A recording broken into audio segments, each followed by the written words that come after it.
Hello po sa inyong lahat mga ka-crypto. Ako po si Pinoy Crypto Trader at sa video na ito ay atin pong pag-uusapan dito ang sinabi ng Circle CEO, kung saan ay ayon po sa kanya ay si Bitcoin ay siya raw po ang pinakamagandang hedge para sa mga hindi magandang nangyayari sa buong mundo na ito.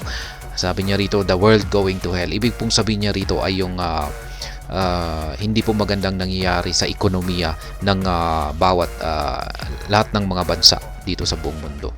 Kasi alam na po natin na nagkakaroon po talaga tayo ng financial crisis. Kaya ayon kay Circle CEO po ulit ay the best daw pong gamitin si Bitcoin para pang hedge dito. Ibig pong sabihin ay para maprotektahan yung ating mga asset. Na maaring dahil sa dulot ng mga financial crisis na ito. At bago po tayo magpatuloy ay nais ko lamang po munang bigyang linaw ang aking disclaimer kung saan ang nilalaman po ng video na ito ay hindi po ito isang financial advice. For education and information purposes lamang po ang layunin nito. Maliban po dito ay nais ko na rin pong magbigay babala na wala pong kahit anumang group chat ang Pinoy Crypto Trader. Sabi po rito ay a mainstream interest in Bitcoin grows. Circle CEO Jeremy Allaire believes it remains an attractive asset for those seeking a hedge against global economic uncertainty. Ayan na nga. Ayon mismo kay Jeremy Allaire, ay nananatiling nagkakaroon ng ang mga tao ng interest dito kay Bitcoin kasi ayon po sa kanya ay maganda raw po kasing gamitin si Bitcoin bilang pang hedge dahil sa nangyayaring global economic uncertainty na nararanasan ng buong mundo sa ngayon. The price of Bitcoin has rallied more than 150% this year, making it one of the most best performing global assets. Circle CEO Jeremy Allaire believes the cryptocurrency's rise is largely a result of many investors turning to the asset as a vehicle for storing value amid global economic uncertainty. Kaya marami raw pong mga tao or mga investors ang nakikita si Bitcoin bilang isang magandang storage of value para maprotektahan yung kanilang mga asset sa nagaganap ngayon or nararanasan ng buong mundo na global economic uncertainty. In a recent CNBC interview, the Circle CEO sought to differentiate between Bitcoin's value to the global investor community and the allure of stable coins such as USDC, which his company pioneers. Jeremy Allaire, in response, noted that USDC caters to the huge utility and appetite for dollars on the internet. According to him, there would be explosive growth in terms of stable coin adoption in the coming years.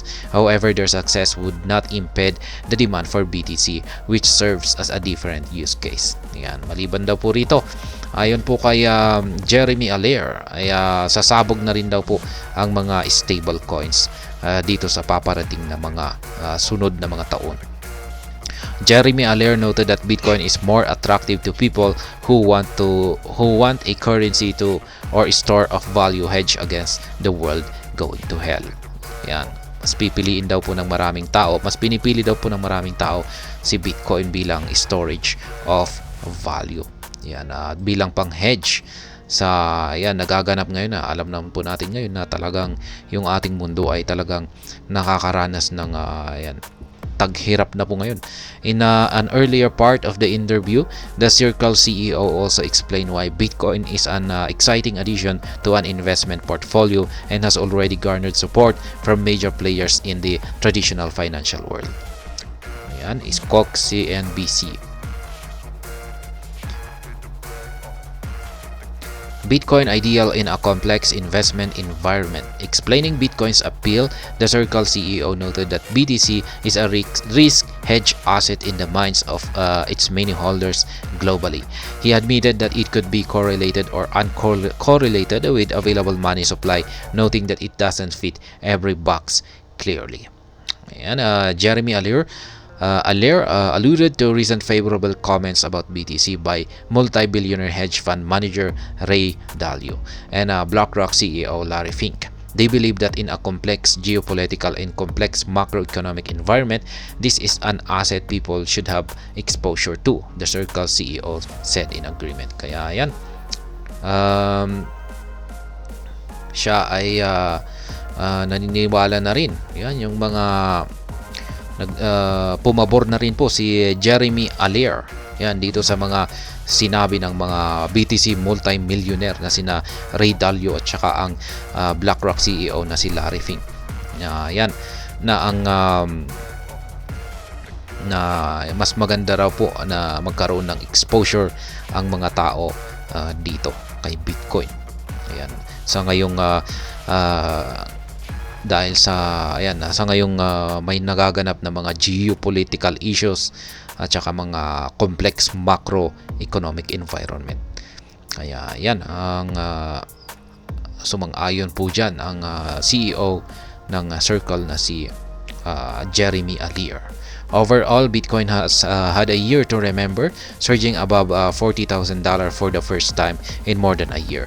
While the cryptocurrency has dropped slightly in the past 48 hours, market sentiment remains bullish, mainly ahead of a potential approval for Bitcoin ETF in the United States.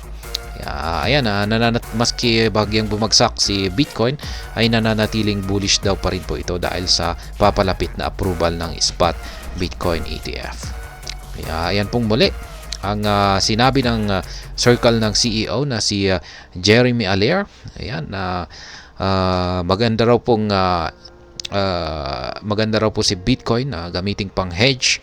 Yan sa mga ngayong maraming nagaganap sa buong mundo na isang global economic uncertainties. Yan, walang kasiguruhan yung ekonomiya ng halos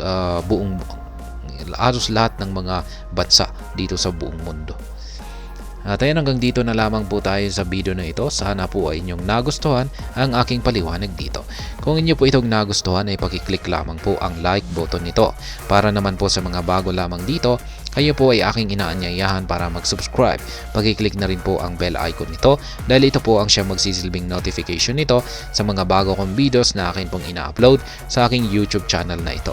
Marami pong salamat sa panonood. Ingat po tayo lagi at God bless po sa ating lahat.